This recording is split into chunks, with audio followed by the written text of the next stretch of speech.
Ever find yourself like wishing you could rewire your brain?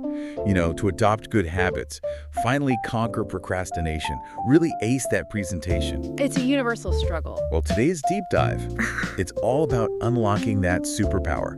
We're calling it, for today at least, positive reinforcement. And trust me, it's way more fascinating than those kind of dry textbook definitions you might be picturing. Yeah, no kidding. We're going deep, though. Diving headfirst into Chapter 11. This chapter really unpacks not just what positive reinforcement is, but how to make it work for you in everyday life, not just some theory. Exactly. Practical applications. Yeah. And I think a lot of people, myself maybe included, we hear positive reinforcement, and what comes to mind? Dog trainer, treat pouch, clicker. Oh, definitely. And what's so fascinating is how many misconceptions there are around positive reinforcement. It's not just about like bribing your kids with candy or giving yourself a pat on the back when you do something good. Right. There's got to be more to it. There's a real art to it. Okay, so let's unpack this. I'll admit, when I hear positive reinforcement, I picture, that dog trainer with the treat pouch and a clicker. But we're talking about something way bigger here. Yeah. Right? Much broader. More powerful. Absolutely. One of the biggest myths, and we got to bust this right off the bat, is that positive reinforcement equals instant gratification. Like you do something good, you get a sugary treat, end of story. Right. So it's not just about rewarding good behavior with candy. It's so much deeper than that. It's about understanding the WHY behind those actions and using that knowledge to create real lasting change. Exactly. Think about, let's say, getting a promotion at work. Huge. Oh, it's awesome. Right. But if that promotion comes like months after you ace that really crucial project, is it truly positive reinforcement in, the real behavioral science sense of the word? That's a great point. It's more like this happy consequence of your hard work, sure, but not the immediate feedback loop that truly drives behavioral change, at least not how we're talking about it here. Right. The timing of the reinforcement, that's key. That's where this concept of immediacy comes in. The closer that reinforcement is to the behavior, the stronger the connection. So it's like, okay, to use a totally different example, you're more likely to associate a delicious smell with the bakery you're walking past right now than with the bakery 2 blocks away that you remember from last week. Exactly. It's all about creating that immediate link between action and reward. So if I'm trying to, let's say, train myself to put away laundry as soon as I sold it, which, by the way, constant struggle. The struggle is real. I can't wait for some, future, more responsible version of myself to magically reward me with concert tickets or something. Exactly. You need that reward right away, something that follows the action immediately. And even more importantly, it's got to be something that you personally find rewarding in that moment. What motivates me might not motivate you at all. It's incredibly personal. That actually reminds me of another myth, something we hear all the time. Practice makes perfect. Oh, yeah. Classic. Or practicing reinforces the skill. But, according to Cooper, that's not actually how it works. It's a little more nuanced than that. It's not the repetition itself that's reinforcing, but something else entirely. Right? Precisely. It's more about what motivates someone to practice in the first place, or maybe the enjoyable feeling of improvement they experience as they practice. Okay, so it's not the act of playing scales on the piano for hours on end, but that feeling of satisfaction when you finally nail that difficult passage, that's the actual reinforcer. Exactly. Or think about it this way. You might love the feeling of accomplishment after a good workout, right? But you probably wouldn't enjoy being forced to run on a treadmill for an hour. No end in sight. Not very reinforcing. Okay, that makes a lot of sense. So we've tackled some common myths. Now let's get into the nitty-gritty. Let's do it. How does positive reinforcement actually work? Cooper dives into this thing called get ready for it, the 4-term contingency. Sounds intimidating, I know. Which, a little bit. A little intimidating at first. Don't worry, it's not as complicated as it sounds. Imagine you're training a puppy. You've got the treats, right? But the treat is only effective if the puppy understands why it's getting it. Right. Makes sense. This is where that 4-term contingency comes in.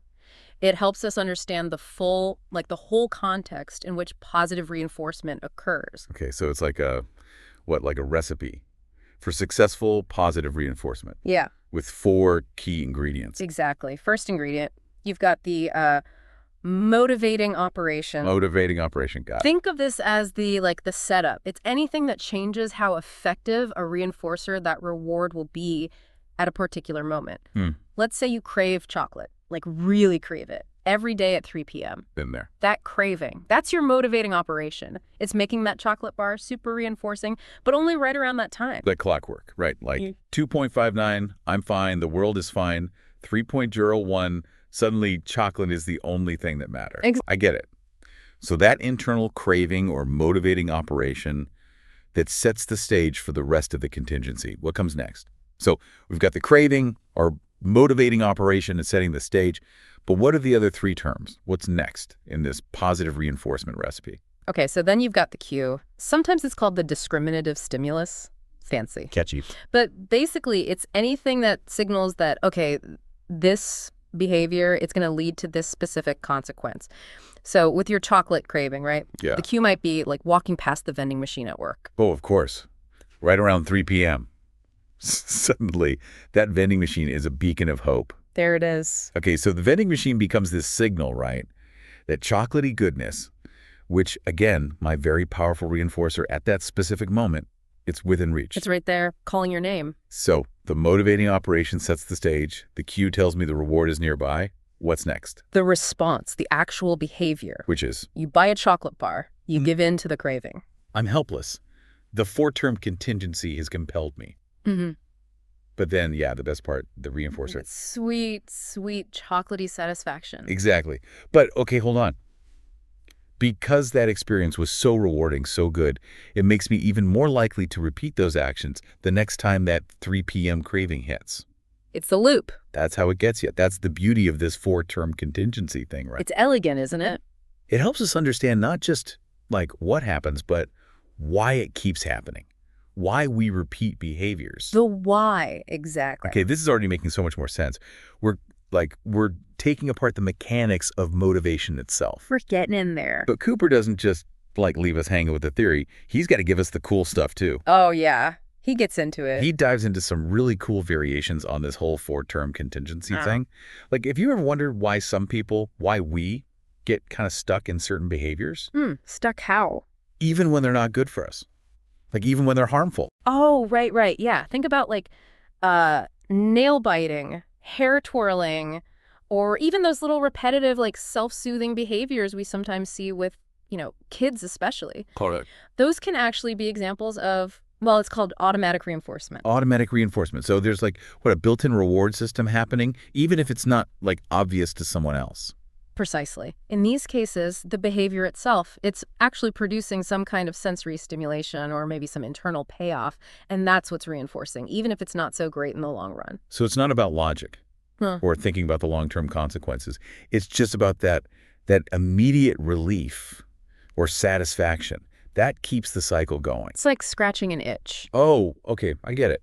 Except the itch, in this case, maybe it's a feeling of anxiety, boredom, and the act of scratching, that's the repetitive behavior, provides temporary relief, even if it's not getting at the root of the issue. You got it.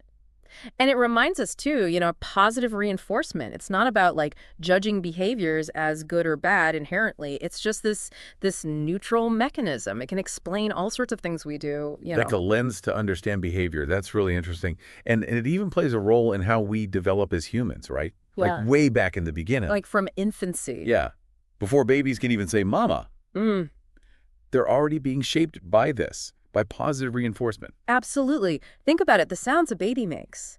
Those can be automatically reinforced just by the sensory experience of making them. Oh, right. Like how babies blow raspberries. And they get this, fascinated look on their face. Totally. They're like, whoa, what was that? And then those sounds, they become even more likely to happen if they get a positive response from, a caregiver. Oh, a smile, a laugh, huge reinforcement power. So those adorable coos and babbles are like these little experiments in sound. Yeah. And positive reinforcement. What helps those sounds stick around. And eventually, maybe evolve into language. It's wild, right? It's incredible. Okay, so we've gone deep on the why behind positive reinforcement. But what about the how? How do we use this Now we're talking. to make actual positive changes in our lives? That's where it gets really exciting. Let's shift gears. Time for practical application, because this isn't just, some fascinating theory. It's a powerful tool for change. Okay, so let's talk about how we actually do this, how we put this knowledge into action. I think a lot of people, myself included, we might assume it's all about, trophies, money, gold stars, those classic external rewards. The obvious stuff. Yeah. But Cooper actually outlines like several different types of reinforcers, right? Absolutely. We talked about sensory and automatic reinforcement, but then there's also tangible reinforcement. Tangible meaning? Like stuff, toys, stickers, maybe a fancy latte if that's your thing. Oh, yeah. Big motivator, the fancy latte. And then you've got activity reinforcers. And what would those be? Getting to play a game, watch your favorite show, or, oh, this is a good one, taking a break from a chore you absolutely hate. Yes. Reinforcement can be the absence of something bad, too. Exactly. And then, of course, we can't forget about those social reinforcers. Oh, right. Which are all about positive interactions with other humans, praise, attention, or just like a genuine thank you. Those go a long way. I think this is what I find so fascinating. The type of reinforcer that works best. Different for everyone. No one size fits all. You're telling me what motivates you might not do a thing for me. And that's why this whole identifying potential reinforcers thing, that's so crucial. Okay, so how do we do that? How do we figure out what's actually going to work? Well, Cooper talks about something called stimulus preference assessments. Stimulus preference assessments. Sounds kind of technical. Yeah, it's a mouthful, but honestly, it's pretty simple. It's just about figuring out what an individual is most likely to find reinforcing, like what actually motivates them. So instead of just assuming that, all kids love candy or all adults are motivated by money. Right. Those are stereotypes. We actually take the time to, observe, see what they're naturally drawn to. Exactly. Look for those clues in their everyday choices, their preferences, and there are a few different ways to do this. Like what? You can directly ask them, hey, what do you like? What don't you like? Sometimes you get good answers that way, sometimes not. Or you can just observe their behavior in natural settings. Like, what do they do when they have free time? What seems to really grab their attention? So we're like detectives of motivation. I like it. Gathering clues to crack the code of what makes someone tick. You're getting it. And I also appreciate that Cooper, he emphasizes that we shouldn't just rely on assumptions, even if they come from, a good place. Well, absolutely. Good intentions only go so far. Even if, let's say, a parent is like, oh yeah, my kid, dinosaur obsessed. Which, fair. Lots of kids go through that phase. It's still crucial to actually test it out. See if those dinosaur toys actually work as a reinforcer in practice. You've got to put it to the test. That's where something called a reinforcer assessment comes in. We take those potential reinforcers, the dinosaur toys, whatever we put them in the real world, see if they actually increase the desired behavior. Okay, so how does that work? Do we just start, offering rewards all over the place and see what sticks? Well, it's a little more structured than that. One common approach, Cooper talks about this, it's called the concurrent schedule of reinforcement. Concurrent schedule? Okay, I'm going to need you to break that one down. Don't worry, it's not that complicated. It's basically imagine you're offering a kid a choice. They finish their homework, right? Awesome. Yeah. Now they can choose between, let's say, a sticker or 5 minutes of video games. Tough choice. Right. Which one do they consistently go for? Yeah. That tells you a lot about what's actually motivating them in that moment. So if they're like, forget the sticker, video games, please. Yeah. That's a pretty clear indicator that screen time is the more potent reinforcer for them, at least right then. Exactly. And now you've got some real information. You can design interventions that are way more effective. It's about working with someone's natural inclinations, not trying to force something that isn't there. I'm picking up what you're putting down. It's like we're getting a glimpse into the secret code of human motivation here. We're hacking the system. I'm starting to see the potential here, big time. But I'd imagine it's not always as simple as offering 2 choices and calling it a day.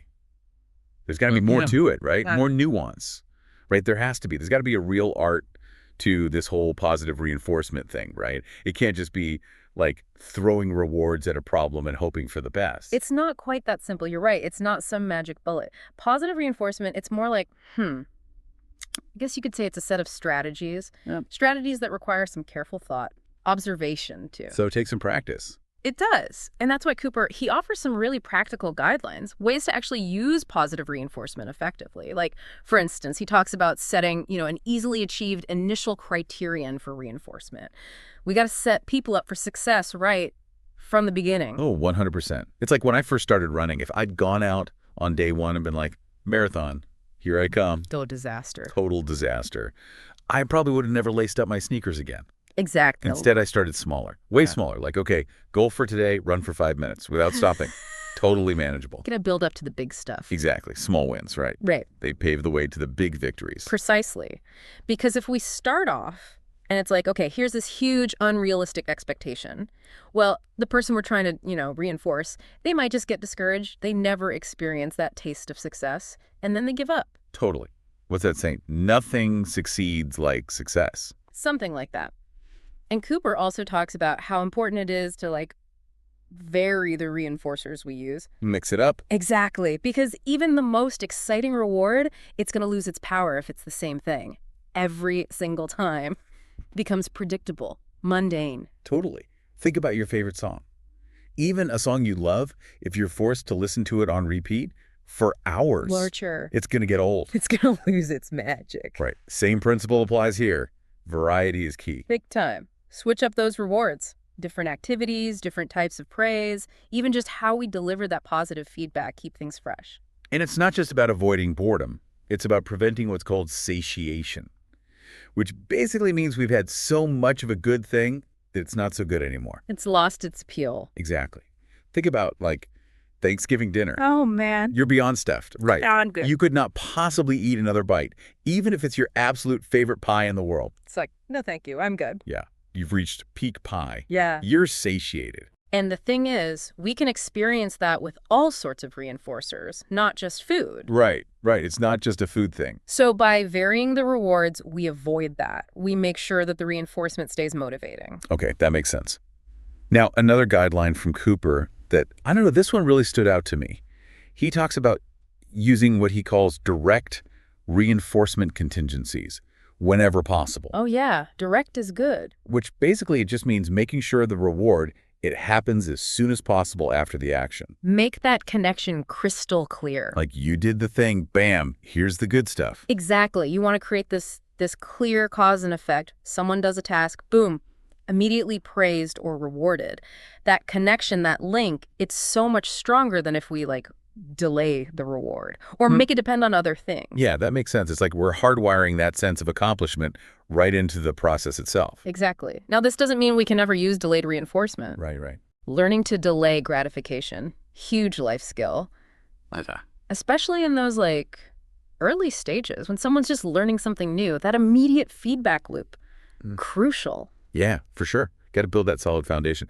Oh, and I also love that Cooper, he reminds us to really focus on the small wins. Oh, celebrate the small stuff. He's all about reinforcing even the tiniest little approximations of the behavior we're going for, especially when someone is brand new to a skill. It goes back to what we were talking about before with setting those achievable goals. Right. You don't expect perfection right away, but when we acknowledge those little steps forward and then reinforce those, that's encouragement. That's motivation. It helps people keep going, keep striving. It's like that classic advice, catch them being good. Way more effective and honestly, way more enjoyable for everyone involved than always focusing on what people are doing wrong. Oh, 1,000,000 times better. Shine a light on those positive actions, even the little ones. And guess what? You encourage more of the same. And then, as those behaviors become more frequent, we can up the challenge a bit, gradually, of course. So it's like we're building a staircase. Right, that visual. One step at a time, leading to that, that ultimate goal behavior at the top. But as we climb those stairs, those lower steps, those early approximations, they're still important. They provide the foundation. Love it. Okay, now, are you ready for where this gets really interesting? I'm always ready for that part. Hit me. Cooper, he wants us to think beyond those external rewards, the gold stars, the treats, all that. He wants us to shift toward, get this, naturally occurring reinforcers. Okay. Naturally occurring reinforcers. What are those? So instead of relying on all those external motivators, we're trying to tap into something, I don't know, inherent, something about the activity itself. You're getting it. It's about guiding people to discover the joy, the satisfaction that comes from doing the thing, not just from the goodie bag they get at the end. Okay, so let's say we're talking about a kid, right? Instead of praising them for finishing a worksheet, we'd help them, connect with the joy of solving a puzzle. Or discovering something new on their own. That's it. Or think about it with like employees. Instead of just dangling bonuses and promotions, what if we created work environments where people felt valued, challenged by the work itself, inspired to do their best? Okay, this is going to sound maybe a little idealistic. It's a vision. But I am 100% on board with this vision. Yeah. I love that. But how do we actually do that? In the real world, I mean. Well, it takes effort, that's for sure. It takes being mindful. One really powerful strategy is to like slowly fade out those more, I don't know what to call them, like contrived reinforcers. Right, the ones that were like imposing from the outside. Yeah, exactly. As the person, as they start to feel those natural rewards kicking in. So it's like training wheels on a bike. Right. They're there for support at the beginning, but then once the rider finds their balance. Off they come. So, yeah, we might start with lots of praise, lots of external rewards. But then, slowly, gradually, we decrease those. As the person finds their grooves, starts to feel that, like, internal sense of satisfaction with the activity itself. That's the sweet spot. But just as important, I think, is creating an environment that really like nurtures those intrinsic motivators. Okay, so it's not just about fading out the external rewards, but also creating the right conditions for those internal ones to flourish. Yes, 100%. Like if I want a kid to love reading, it's not enough to just be like, reading's good for you, nag, nag, nag. Nobody responds to nagging. No, we need to give them access to amazing books they're actually interested in. Create a cozy reading nook. Surround them with other people who love to read. We're building a culture of reading. I love it. So we're essentially, like creating fertile ground for those intrinsic motivators to really take root. That's a great way to put it. And the amazing thing is, those intrinsic rewards, that sense of mastery, of purpose, the joy that comes from doing something you love, those are way more sustainable than anything we can manufacture from the outside. Oh, totally. It's the difference between like someone handing you a trophy and the feeling of accomplishment you get from like actually achieving something you've been working towards. Exactly. One fades the other one. That's lasting. Wow, this is really resonating with me. And you know what? This actually ties in perfectly with Cooper's final thought, the one he leads us with at the end of the chapter. He says, if success is its own reward, how can we structure our environments to make success more frequent and more attainable? Whoa. Right. It's a big one. It makes you think. It's like he's challenging us to think beyond just the simple rewards and punishments. It's about creating a world where everyone has the chance to experience success in all its forms. I love that. And on that note, I think it's time to wrap up this deep dive. I mean, we've covered a lot of ground here. We really did. We've explored the science behind positive reinforcement, debunked some common myths, and I think most importantly, we've gained some really practical strategies that we can actually use in our own lives, but also in the lives of the people around us. Right, totally. Because at the end of the day, it's about so much more than just getting someone to do what we want, right? It's about empowering people to learn, to grow, and to really, truly discover the joy of reaching their full potential. And that's something I think we can all get behind. 100%. And on that note, a huge thank you to all of our listeners for joining us on this journey of discovery. It's been a really fun one. Until next time.